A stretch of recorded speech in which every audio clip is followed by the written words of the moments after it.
I'm that much of a procrastinator, I actually wrote this video script 2 weeks ago and I've been procrastinating over making this video. That's how bad I am.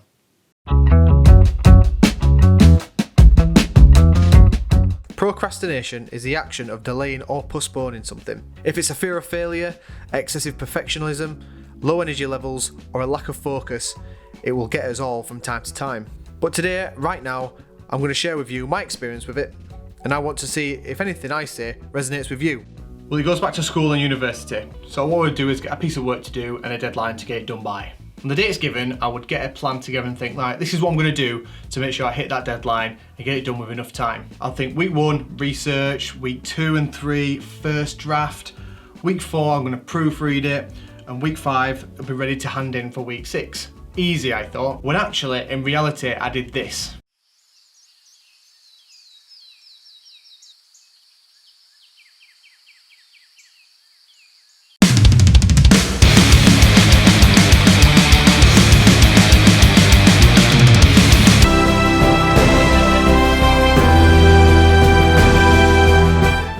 It was mad because it's exactly what happened every time I created an essay.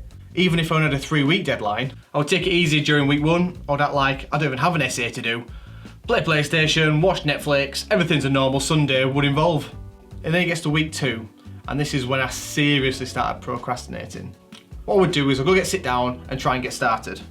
But then I would realise that I really need to sort that cable drawer out. And then I also needed to watch all top 10 conspiracy theories on Area 51 as well. And then even I needed to do my washing. And then into week 3 is when it really kicks in. You know, I do about 250 words of a 3,000 word essay. Then I would think, right, I need a break now for 2 days. And then it just gets back to the day before and, well, you know what happens.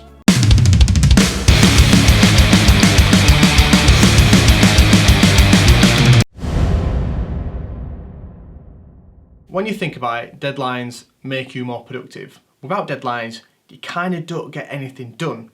Even if it's professionally or when you're at school or university, then without them, you're just never going to do it. Let me ask you this. Have you ever thought to yourself that I really want to learn a new skill, learn a new language, but you just never do it and you put it off for so long? Because you haven't really set yourself a deadline, so you never get around to doing it. It's like New Year's resolutions. I know it's for the full year, but after a while, you're just not keeping yourself accountable and you just never get it done. I am a massive example of this. I wanted to start this YouTube channel about 5 years ago, and I'm not even kidding. And I've procrastinated over it because I didn't set myself a deadline to do it. And it wasn't until 3 months ago that I went, actually, I'm going to start this YouTube channel and start doing some content. It's easy in hindsight to think how much stuff you would get done if you didn't procrastinate. It's always easy to look back and say, oh, I had all that time and whatnot, but I didn't really achieve anything. All this procrastination, you know, you start to think about all these different things. You know, could I have a better job? You know, would I have a better business? Would I have a better lifestyle? Would I have a better mental health, better physical health, better social health, better lifestyle, better life in general if I didn't procrastinate?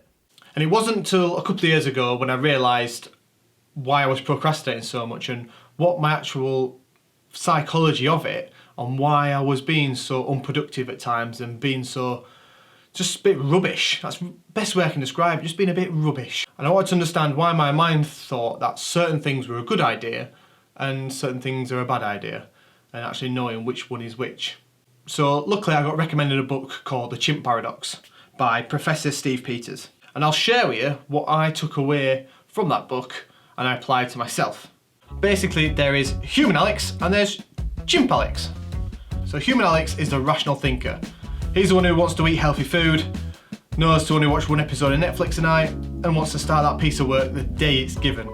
Then there's chimp Alex. Chimp Alex is the irrational and emotional thinker. When he's hungry, he throws away the healthy food and really wants the pizza.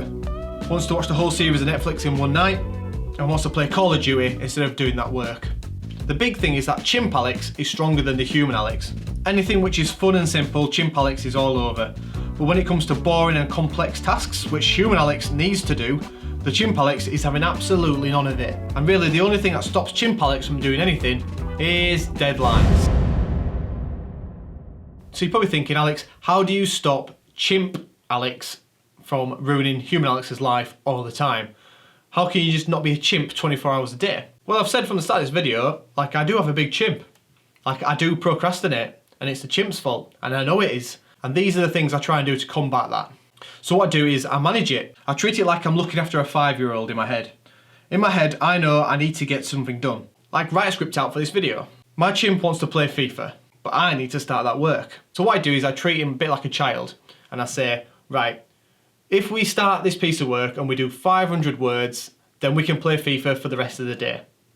Seems like a pretty fair idea, right? Shouldn't take too long. But what I find is once I get started on a project or a script or a piece of work, then I usually finish it straight away. I'll try and do as much as I can in one sitting because you get into it and you get being productive and you're happy when you're productive. Really simple when you think about it. It's just doing the hard stuff straight away and then you can have fun afterwards. But as long as you've done that hard bit first, just spend as much time as you want doing the fun stuff. But it's important to do the hard thing first because once you're doing the fun stuff, you don't want to do the hard stuff. Another good way is having an external source keeping you accountable and setting you your deadlines.